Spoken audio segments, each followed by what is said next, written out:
Pessoal, a gente continua falando sobre o conflito Israel-Hezbollah.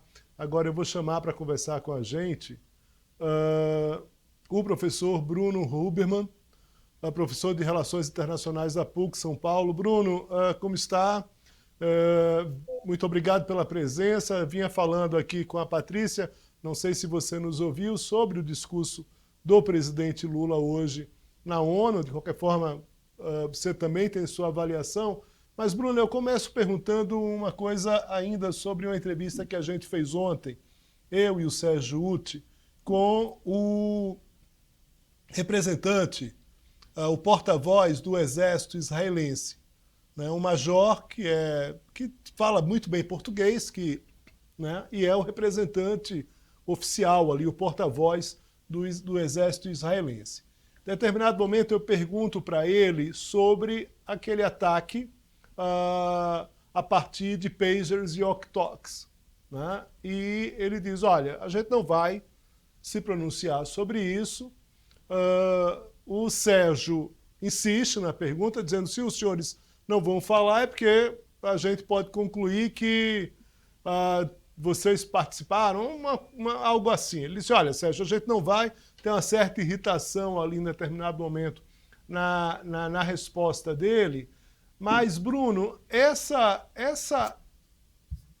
silêncio, a não confirmação, né, não confirma nem desconfirma essa participação de Israel nesse ataque de walkie-talkies, de pagers, qual é o ponto desse silêncio? Porque em determinadas ações você pode ter ali dizendo, olha, não, foi o nosso exército que fez aquele ataque, que a ação é nossa.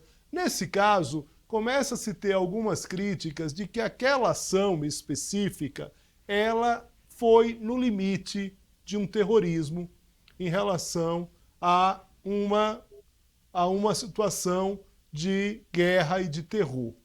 E talvez seja por esse motivo, inclusive, o próprio silêncio de Israel. Pode ter outros vários, mas eu queria a tua avaliação em relação a essa questão, e aí depois eu volto para o discurso do Lula. Obrigado pelo convite, por estar aqui. Não é a primeira vez que Israel se abdica de reconhecer uma ação que eles fizeram, né? E também não seria a primeira vez que Israel insere explosivos em aparatos de uso cotidiano como latas de alimento, como eles já fizeram no passado, né? Então, por já ter feito coisas semelhantes no passado, por o alvo ter sido, em certo sentido, o Hezbollah, né? Mas acaba atingindo a população civil libanesa de forma indiscriminada, né? E por esses ataques na semana passada terem sido seguidos por essa agressão bastante violenta que a gente viu nos últimos dias, em particular nessa segunda-feira, tudo nos leva a crer, né, que foi Israel que fez isso, né, que buscava de alguma forma minar a comunicação do Hezbollah. O Hezbollah tem alternativas de comunicação, né, eles têm uma comunicação por cabos própria, né, que inclusive gerou atritos com o próprio governo libanês quando eles fizeram esse tipo de comunicação, né, porque as telecomunicações libanesas são completamente passíveis de hackeamento israelense, e esse hackeamento ficou bastante evidente nessa segunda-feira, quando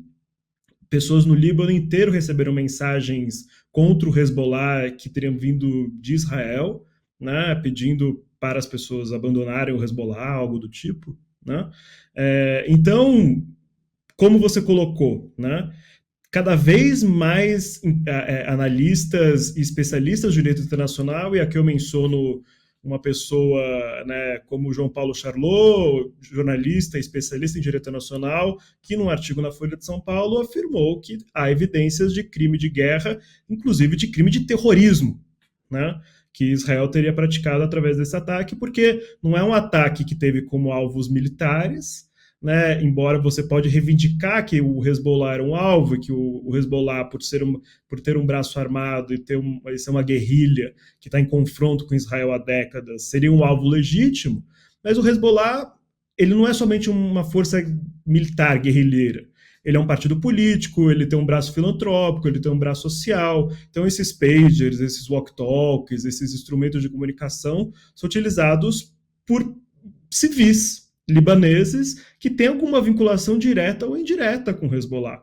Tanto que teve dezenas de crianças mortas nesses ataques, né? Que foram ataques coordenados e informações do New York Times dão a crer que foi um serviço do Mossad, né? E até agora a gente não viu nenhum israelense se contradizer o New York Times, por exemplo. Então isso nos leva a inferir que, com quase certeza, não tem com absoluta certeza, mas com quase certeza que foram próprios israelenses, e tem sido uma reação inédita que eu tenho visto a gente chamar, né, de quase forma bastante clara que Israel também tem praticado o crime de terrorismo, né? Ou seja, o terrorismo não é uma ação vinculada a um grupo de forma essencial, ou seja, né, eu parto do ponto de vista que não existe grupo terrorista, né? Existem grupos políticos, sejam estatais ou não estatais, como é o caso de Israel, Hezbollah e Hamas, que, porventura, se utilizam de ato terrorista, né, de uma forma, porque o terrorismo é uma forma de violência, que a violência não é dirigida, né, ao seu inimigo em si, mas é dirigida à população civil de forma indiscriminada para você passar uma mensagem para o seu inimigo. Como foi o caso do 11 de setembro. Era uma mensagem ao Estado americano que você atingiu as Torres Gêmeas de Nova York, né? E a mesma coisa, você atingiu a população civil de forma indiscriminada libanesa para passar uma mensagem ao Hezbollah, né, que você vai atacar. E eles fizeram isso nos últimos dias, então é muito evidente, né, que de alguma forma foi Israel e que a gente pode chamar isso de terrorismo de Estado, né? Bruno, a gente está fechando já o programa, na verdade a gente já estourou o tempo, mas eu queria que você rapidamente fechasse com a gente no seguinte sentido: como é que você viu esse discurso do presidente Lula hoje na ONU? O presidente Lula, de alguma forma, buscou demonstrar, né, a posição dele na sua política externa, trazendo alguns elementos centrais, né, como a reforma do Conselho de Segurança da ONU, que é uma ambição brasileira há décadas e como colocada pela repórter, uma ambição bastante legítima e que vale, de alguma forma, para a gente trazer mais justiça para o multilateralismo, né? E eu sou particularmente bastante defensor dessa reforma da ONU, porque, por exemplo, em relação ao que a gente vê no Oriente Médio, em Gaza, no Líbano, a gente vê as limitações da ONU, né, em conseguir agir de uma forma contundente, de forma a evitar que crimes de guerra sejam cometidos, né?